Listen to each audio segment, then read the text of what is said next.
Hola, ¿cómo están? Espero se encuentren muy bien. En esta ocasión tenemos una plantilla Excel del procedimiento y del cálculo de la capacidad de carga por el método de Terzaghi. Como lo ven, aquí vamos a calcular la capacidad última de carga y como también la capacidad de carga admisible.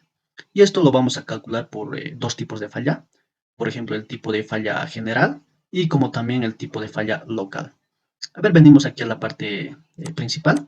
Aquí tenemos la ecuación de la capacidad de carga última, Q sub U, que nos dice que es igual a la cohesión, que lo tenemos aquí, que va a ser como dato. Aquí tenemos el NC, que es un factor de capacidad de carga, que también lo vamos a calcularlo. Aquí tenemos el NC, la ecuación. Y aquí tenemos el SC, que es un factor de forma. Aquí lo tenemos, ¿no? Para continua nos dice que es 1, para circular nos dice que es 1.3 y para una fundación cuadrada nos dice que es 1.3. Entonces eso lo vamos a aplicar. Aquí nos dice más Q, aquí tenemos el Q que se nos va a calcular de manera automática. Q nos dice que es igual a la profundidad de fundación por el peso específico del suelo, ¿no? Aquí tenemos el peso específico del suelo. Por N sub Q, que no tenemos aquí, que también lo vamos a calcular con esta ecuación, que es un factor de capacidad de carga, ¿no? Más un medio, o 0.5, por el peso específico del suelo, que lo tenemos aquí, por V, que va a ser el ancho de nuestra zapata, por N sub gamma, que también es un factor de capacidad de carga, que también lo vamos a calcular, que finalmente nos dice por S sub gamma, que lo tenemos aquí, que también es un factor de forma, que también está, ¿no?, en función a la forma de nuestra fundación, que para continuo nos dice que es 1, para circular nos dice que es 0.6 y para una fundación cuadrada nos dice que es 0.8. Teniendo en cuenta todo eso, a ver esta parte, las ecuaciones, todas las ecuaciones que lo ven aquí, lo hemos extraído del texto de Fundamentos de Ingeniería Geotécnica de Brajadas, séptima edición.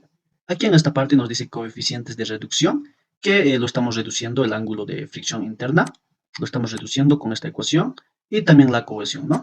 Que lo estamos reduciendo con esta ecuación. Es cuando tengamos tipo de falla, cuando tengamos una falla local, aplicamos esto, ¿no? Pero automáticamente nuestra plantilla Excel nos los calcula ambos tipos de falla, entonces anotamos los datos y directamente vemos, ¿no?, qué tipo de falla tenemos y directamente aquí vemos el resultado. Entonces, teniendo en cuenta todo eso, vamos a hacer un ejemplo del texto de Brajadas. Aquí tenemos, ¿no?, nos dice ejemplo 16.1. Aquí nos da todos los datos necesarios para el cálculo. Entonces vamos a nosotros ingresar a nuestra plantilla Excel y directamente nos va a botar los resultados, ¿no? Esta plantilla Excel que tenemos aquí es para cualquier tipo de zapata, por ejemplo, sea circular, continua, sea cuadrada, o sea de tipo de falla general o falla local. Es aplicable, ¿no?, para cualquier tipo de problema que podamos tener. Entonces vamos a optar por este ejemplo para saber si funciona, ¿no?, nuestra plantilla Excel. A ver, aquí nos da algunos datos. A ver, vamos a acercarlo un poco. Aquí nos dice una cimentación cuadrada de 2 metros por 2 metros. Entonces aquí nos dice que es cuadrada. A ver, vamos a ingresar los datos. Aquí nos da las dimensiones, 2 metros por 2 metros. Entonces en nuestro caso solo vamos a anotar el ancho B, que sería de 2 metros. Anotamos 2 metros, ya lo tenemos. A ver, ¿qué más nos dice? El suelo de soporte de la cimentación tiene un ángulo de fricción de 25 grados. Entonces lo anotamos aquí. Nos dice que es 25 grados. A ver, ¿qué más? Y la cohesión nos dice que es de 20 kilonewton sobre metro cuadrado, ¿no? Entonces eso más lo anotamos. La cohesión nos dice que es 20 kilonewton sobre metro cuadrado.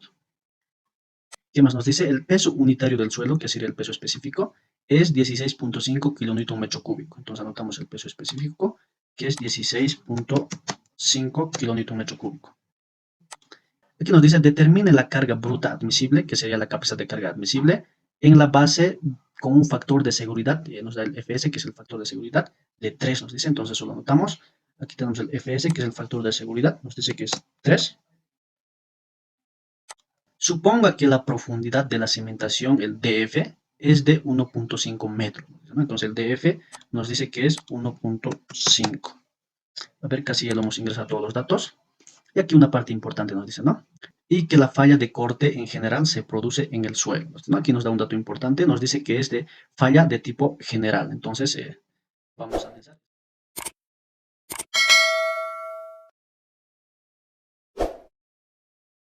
Entonces, vamos a analizar esta parte que lo tenemos aquí, ¿no? Toda esta parte que sea de falla de tipo general. Entonces, a ver qué datos más. Ya hemos ingresado todos los datos. Hemos ingresado el peso específico, el ángulo de fricción interna, la cohesión, el ancho B, el DF, el FS también. Entonces ya le hemos ingresado todos los datos.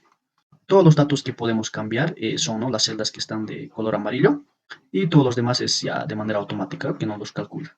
Aquí también vamos a hacer algunos cambios, entonces proseguimos, ¿no? Aquí el CUS no los calcula de manera automática, como lo ven, el peso específico por el DF, ¿no? Y aquí, a ver, factores de capacidad de carga. Entonces, aquí esta parte de los coeficientes de reducción es aplicable solo para cuando nos pida de tipo de falla local, ¿no? En nuestro caso nos dice que es general, entonces esta parte casi no nos importa mucho, ¿no? Por ejemplo, aquí, si nos pidiera de falla local, hacemos doble clic y nos está calculando con esta parte, ¿no? Con el ángulo de fricción interna ya reducido, ¿no? Aplicando con esta ecuación. Entonces, en nuestro caso es falla general y vamos a analizar esta parte, ¿no? Todo lo que diga falla general. Aquí nos dice factores de capacidad de carga. Aquí de manera automática nos los calcula con esta ecuación que lo tenemos aquí. El NQ nos dice que es 12.72. A ver, vamos a verificarlo. Aquí no es correcto, nos dice que el NQ es 12.72. ¿Y eso cómo lo he extraído? Aquí nos dice de la tabla 16.1. Aquí tenemos una tabla, a ver dónde está. Aquí no. Esta tablita que lo tenemos aquí, aquí directamente nos da los resultados.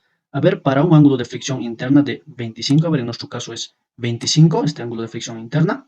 Venimos aquí a la tabla, buscamos 25 y justamente, ¿no?, aquí nos dice que es 12.72 el NQ.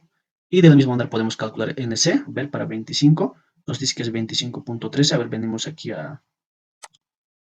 aquí no, NC nos dice que es 25.13. Entonces aquí directamente lo ha extraído de la tabla, pero en nuestro caso, sin necesidad de buscar la tabla, directamente nos los calcula de manera automática, aplicando estas ecuaciones que está en el texto de Brajadas, ¿no? Entonces ya tenemos para falla general el NQ, el NC y el N-gamma, ¿no? Aquí el N-gamma de la misma manera nos los calcula de manera automática. A ver, nos dice que es 8.39 el N-gamma. Aquí en el texto, ¿cuánto nos dice? Aquí de la misma manera, ¿no? Nos dice que es 8.34. Aquí tenemos un leve diferencia en el segundo decimal, pero casi no es de mucha importancia.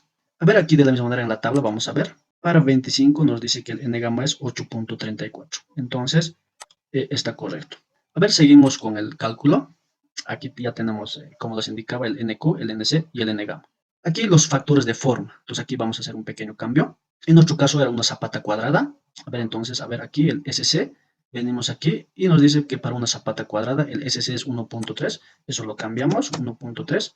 Y el S gamma, S subgamma nos dice que es 0.8. Entonces también se lo cambiamos, 0.8. Ya lo hemos hecho el cambio. Y aquí nuevamente tenemos la ecuación de la capacidad última de carga. Y esta parte, ¿no? Vamos a fijarnos en esta parte, en la falla general. Aquí nos dice que la falla general, la capacidad última, nos dice que es 1079. A ver, vamos a revisar el texto.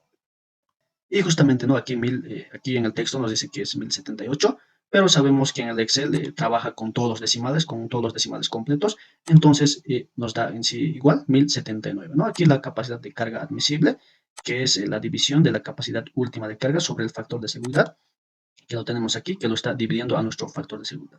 Y eso nos dice que es 359. A ver, vamos a revisar aquí. Y de la misma manera, ¿no? Aquí nos dice que la capacidad de carga admisible es 359. Entonces, así como podemos calcular nuestras capacidades de carga admisible, como también la capacidad de carga última.